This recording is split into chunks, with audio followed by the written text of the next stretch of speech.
Welcome to the Daily Stand-Up. My name is Lee Henson, President and Founder of Agile Dad. And without further ado, let's get started.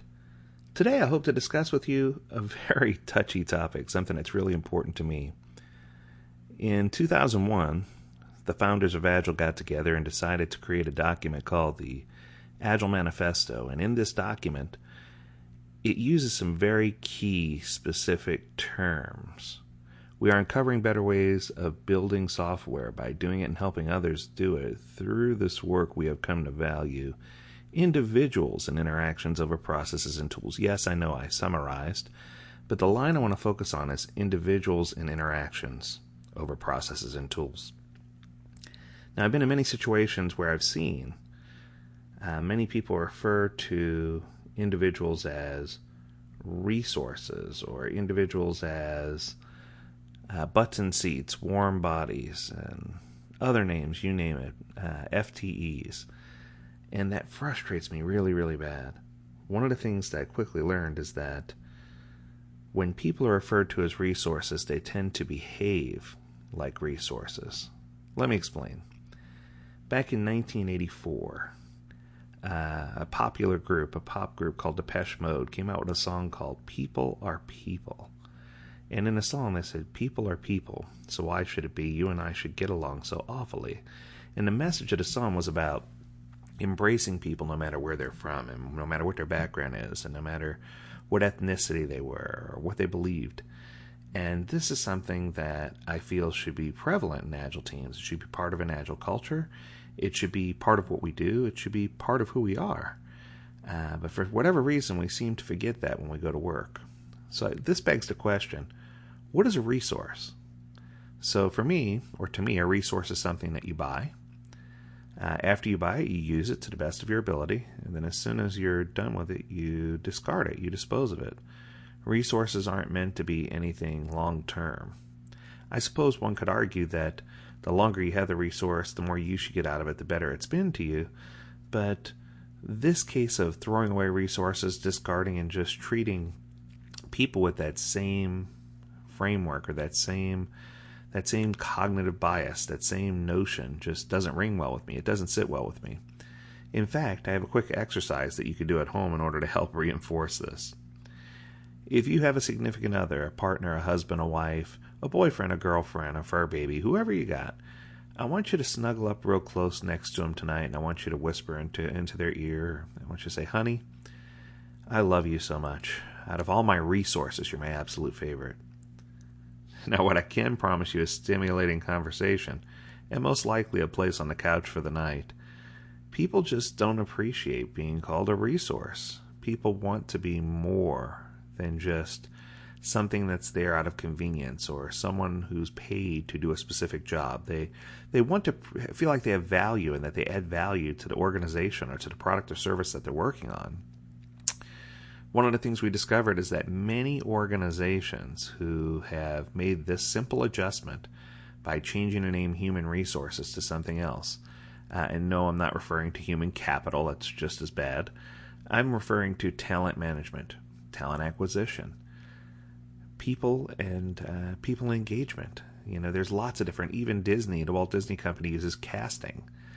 Any of those are far better than using the word resources. What we've discovered is that when you treat people with dignity and respect, they tend to behave like people with dignity and respect.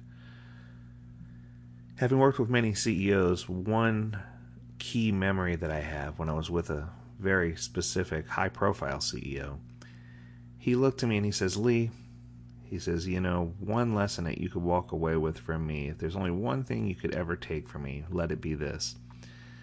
He said, individuals and their enthusiasm are a precious commodity, and it's our responsibility to take the fabric of our story and intertwine it with the fabric of other people's stories in order to create a beautiful tapestry called life.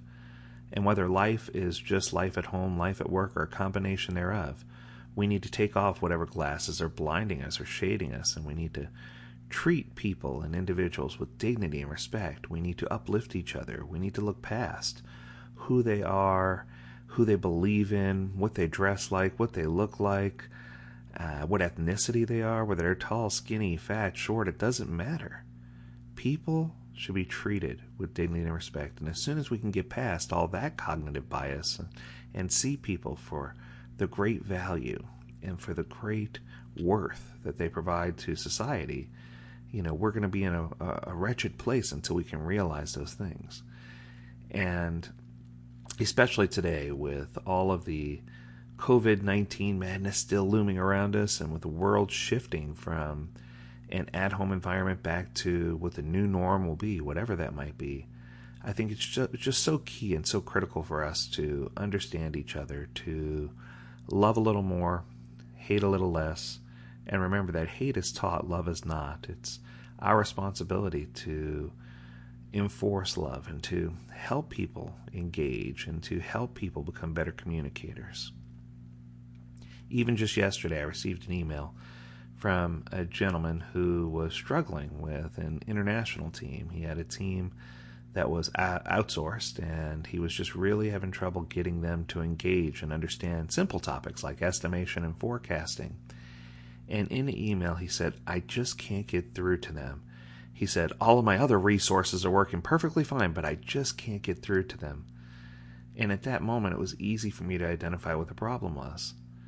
These people from another country on another team didn't want to be seen as just resources. They didn't want to be seen as hired help. And I think that if we take these same principles and apply them at home, at work, and elsewhere, just in general in our lives, if we start treating people better, one of the side effects that you'll discover is that people appreciate it, and that they'll work harder, and that they'll do things for you. Another key memory that I have is a different executive that I was with who said, at the end of the day, I don't want people to look at me and talk about how smart or how wise I was. He said, at the end of the day, I want people to look at me and see all the things that I provided for this company. He said, but I don't want to ever make it feel like, if anything wonderful happens, that it was all because of me.